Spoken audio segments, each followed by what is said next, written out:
साथियों, भारत की कोरोना के खिलाफ लड़ाई सही मायने में पीपल ड्रिवन है। भारत में कोरोना के खिलाफ लड़ाई जनता लड़ रही है, आप लड़ रहे हैं। जनता के साथ मिलकर शासन प्रशासन लड़ रहा है। भारत जैसा विशाल देश जो विकास के लिए प्रयत्नशील है, गरीबी से निर्णायक लड़ाई लड़ रहा है।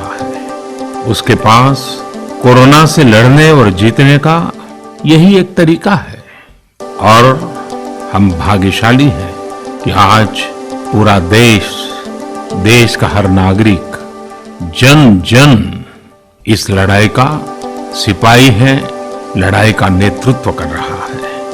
आप कहीं भी नजर डालिए, आपको एहसास हो जाएगा कि भारत की लड़ाई पीपल ड्रिवन है।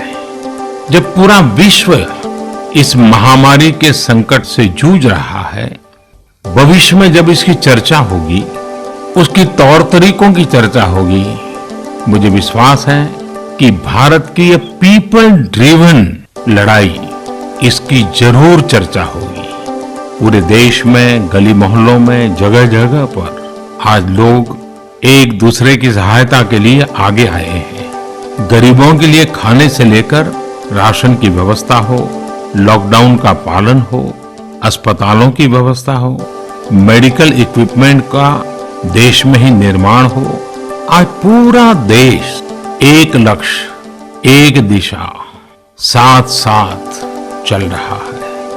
ताली, थाली, दिया, मोमबत्ती, इन सारी चीजों ने जो भावनाओं को जन्म दिया, जिस जज्बे से देशवासियों ने कुछ न कुछ करने की ठान ली, हर किसी को इन बातों ने प्रेरित किया है। शहर हो या गांव, ऐसा लग रहा है जैसे देश में एक बहुत बड़ा महायज्ञ चल रहा है, जिसमें हर कोई अपना योगदान देने के लिए आतुर है। हमारे किसान भाई बहनों को ही देखिए, एक तरफ वो इस महामारी के बीच अपने खेतों में दिन रात मेहनत कर रहे हैं और इस बात की भी चिंता कर रहे हैं कि देश में कोई भी भूखा न सोए।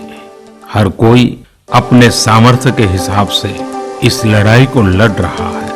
कोई किराया माफ कर रहा है, तो कोई अपनी पूरी पेंशन या पुरस्कार में मिली राशि को पीएम केयर्स में जमा करा रहा है। कोई खेत की सारी सब्जियां दान दे रहा है, तो कोई हर रोज सैकड़ों गरीबों को मुफ्त भोजन करा रहा है।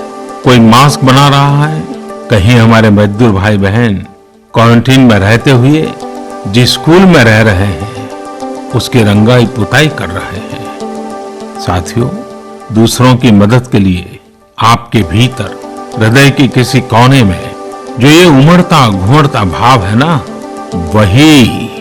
वही कोरोना के खिलाफ भारत की इस लड़ाई को ताकत दे रहा है। वही इस लड़ाई को सच्चे मायने में पीपल ड्रिवन बना रहा है। और हमने देखा है पिछले कुछ साल में हमारे देश में यह मिजाज बना है, निरंतर मजबूत होता रहा है। चाहे करोड़ों लोगों का गैस सब्सिडी छोड़ना हो, लाखों सीनियर सिटीजन का रेलवे सब्सिडी छोड़ना हो, स्वच्छ भारत अभियान का नेतृत्व लेना हो, टॉयलेट बनाने हो, अनगिनत बातें ऐसी हैं। इन सारी बातों से पता चलता है हम सबको एक मन, एक मजबूत धागे से पिरो दिया है, एक होकर देश के लिए कुछ करने की प्रेरणा दी है।